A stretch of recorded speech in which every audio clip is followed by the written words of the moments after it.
ইষ্টিকুটুম নাটকের পার্ট ৩৬৫। অর্চবাবু মামা হতে যাচ্ছে একথা বললে তারা পরিবারের সবাই একসাথে অনেকটাই আনন্দ করে, সবাই অনেক হাসি খুশি থাকে। রূপু সেসব কথা শুনে অনেকটাই কষ্ট পায়, সাইডে চলে যায়। বাহামণি সেটা বুঝতে পারে যে রূপুর মনটা হয়তো অনেকটাই খারাপ হয়ে গেল। রূপুর কাছে বাহামণি যায়, যে দাঁড়িয়ে থাকে। পরিবারের সবাই বলতে থাকে, মেয়েটাকে এভাবে একা রেখে আসছো কেন? মেয়েটাকে তো নিয়ে আসলেও পারতাম। অর্চির বাবা বলে, দেখো বৌদি, ছেলেমেয়েরা কত তাড়াতাড়ি বড় হয়ে গেল, তাই না? অর্চিবাবু বলে যে আমরা কি বাড়িতে সবাই মরে গেছিলাম নাকি? তুমি আবার এত তাড়াতাড়ি কিসের জন্যই বা চলে আসলা? রূপুর এসব কথাবার্তা শুনে মনটা অনেকটাই খারাপ হয়ে যায়। পরিবারের সবাই একসাথে এসব বিষয় নিয়ে অনেকটাই আনন্দ করতে থাকে। আমার মেয়েটা অনেকটাই ভয় পেয়ে গেছিল, প্রথমবার তো অনেক বমি করছিল, আমাকে ডেকে সামনাসামনি বলতে চেয়েছিল। পরিবারের সবাই বলে যে এত একটা বড় আনন্দের বিষয় ভাবে চেপে গেছে, এসে তার তোমার কাছ থেকে শুনছি। বলে যে তুমি এত তাড়াতাড়ি না আসলেও পারতা। অর্চিবাবু বার জেঠুমনিকে কথা বলে। জেঠুমনি বলে, দেখেছো আমাদের ছেলের এক মুখে কয় রকমের কথা, এই মাত্র বললে এত দেরি হচ্ছে কেন,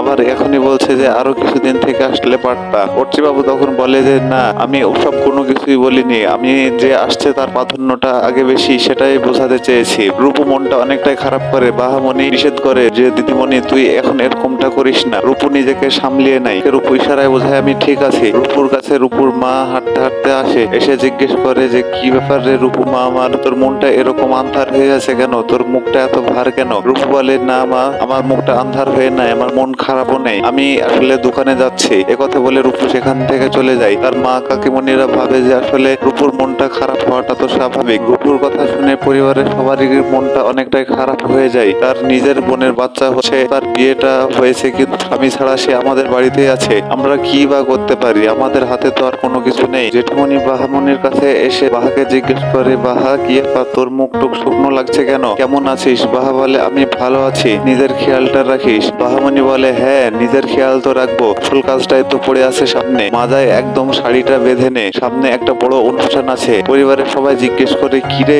কি অনুষ্ঠান আছে, একটু আমাদের ভালো করে বল। বাহামণি বলে যে আছে সামনে একটা বড় অনুষ্ঠান আছে, সেটা হচ্ছে বিয়ে আছে। অর্চিবাবু এ কথা শোনা মাত্রই মনে মনে ভাবতে থাকে, কি ব্যাপার, বাহার মাথাটা কি খারাপ হয়ে গেল নাকি? বাহা কি আমাদের বিয়ের কথাটাই বলবে নাকি? বললে তো সমস্যাই হবে এখন। অর্চিবাবুর বাবা জিজ্ঞেস করে, এ বাহা, কার বিয়ের কথা বলছিস রে? বাহামণি বলে, আছে, যখন হবে তখন দেখতে পাবি। অর্চিবাবুর বাবা থেকে পরিবারের সবাই অনেকটাই চিন্তা টেনশনে পড়ে যায় বাহার এমন কথাবার্তা শুনে। ধ্রুব সেন তার অফিসে বসে থাকে। অফিসে বসে তার জুনিয়র কলিগদের সাথে আলোচনা করতে থাকে, তাদেরকে বুঝতে থাকে কেস সম্পর্কে। কমলিকা যায়, যাওয়ার পরে পিয়নের সাথে দেখা হয়ে বলে যে আমার তো একটু তাড়া আছে, আমি একটু জরুরি দেখা করতে চাচ্ছিলাম। পিয়নকে এই কথা বলে কমলিকা অমনি চলে যায়। কমলিকা কোনো অনুমতি না নিয়ে কমলিকা ধ্রুব সেনের রুমের দিকে চলে যায়। জুনিয়রদের সাথে কেস সম্পর্কে বিস্তারিত আলোচনা করতে থাকে। হঠাৎ করে ধ্রুব সেন কমলিকার দিকে দেখতে পেয়ে ধ্রুব সেন বলে যে কি ব্যাপার, এখন কি কারো অ্যাপার্টমেন্ট ছিল নাকি আমার সাথে? বলে, না স্যার। তাহলে ভিতরে মানুষ দেখছি কেন? তার পিয়নকে অনেক জোরে জোরে ডাকা শুরু হয়। কমলিকাকে ধ্রুব সেন দেখা মাত্র ধ্রুব সেনের মাথা একদম গরম হয়ে যায়। গরু ছাগলের খড়ের মতো নাকি যে কেউ বিনা অনুমতিতেই চলে আসবে? এটা কিন্তু আমি একদমই বরদাস্ত করব না। তোমরা এত জুনিয়ররা থাকতে,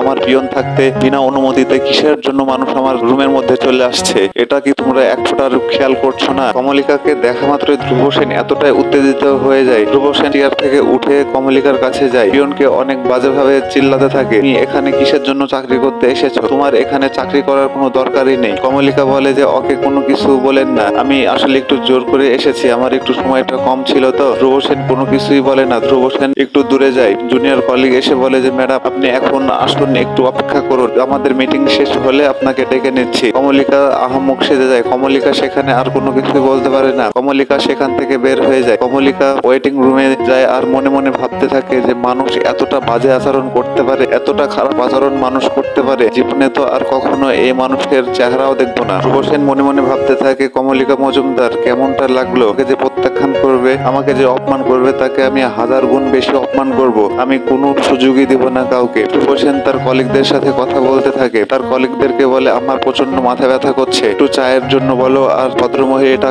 আছে কিনা একটু দেখে এসো। জি স্যার, আমি যে এক্ষুনি দেখে আসছি। এসে দেখে কমলিকা বসে আছে। কমলিকা ডাক দেয়, ডাক দিয়ে বলে যে একটু শুনবেন, আমার একটু তাড়া আছে, এই খামটা যদি আপনি আপনার স্যারকে দিয়ে দেন, আমার একটু খুব সুবিধা হতো। সে নিতে চায় না। কমলিকা বলে যে আমার জরুরি তেমন কোনো কথা নেই, আপনি যদি একটু দিয়ে দিতেন তাহলে আমার আর অপেক্ষা করা লাগতো না। বলে যে আচ্ছা ঠিক আছে ম্যাডাম, দেন তাহলে। কমলিকা তাকে বলে যে আপনার স্যারকে একটু দয়া করে জানিয়ে দিবেন আমার এ জীবনে আপনার স্যারের আর হয়তোবা কোনোদিন কোনো প্রয়োজন হবে না। কমলিকা এ কথা বলে সেখান থেকে চলে যায়। লোকটি পিয়নকে ডেকে 4টে চা ভিতরে পাঠানোর জন্য বলে তার স্যারের কাছে লোকটি যায়, যে তার স্যারকে বলে যে স্যার ম্যাডাম তো নেই। রূপসেন তার জুনিয়রের উপরে অনেকটাই রেগে যায়, এত ইডিয়েটের মতো কাজ কাম করো কিসের জন্য, আমি কি অনেকটাই দূরে ছিলাম, মহিলাটা আমাকে কিছু বলতে চাচ্ছিল, তার কথা না শুনে তুমি তাকে বিদায় করে দিলা, শুধু আপনাকে একটা খাম দিয়েছে। আচ্ছা দেখি কি দিয়েছে খামে। স্যার আপনাকে আর একটা কথা বলেছে যে এর জীবনে হয়তোবা আপনার কোনো প্রয়োজন তার হবে না। খামটা খুলে দেখে যে টাকা দেখে ধ্রুবসেনের মাথাটা আরো বেশি গরম হয়ে যায়। ভদ্র মহিলার এত বড় সাহস, ধ্রুবসেনকে টাকা দিয়ে কিনতে চায়, লক্ষ লক্ষ টাকা আমি ডোনেট করি আর আমাকে টাকা দেখাচ্ছে, এই টাকাটা দ্রুত তাকে ফেরত দিয়ে দাও। ম্যাডাম তো নেই, ম্যাডাম তো গাড়ি নিয়ে চলে গেছে, তাহলে তার বাড়ির ঠিকানা নিয়ে কি আমি টাকাটা পৌঁছে দিব?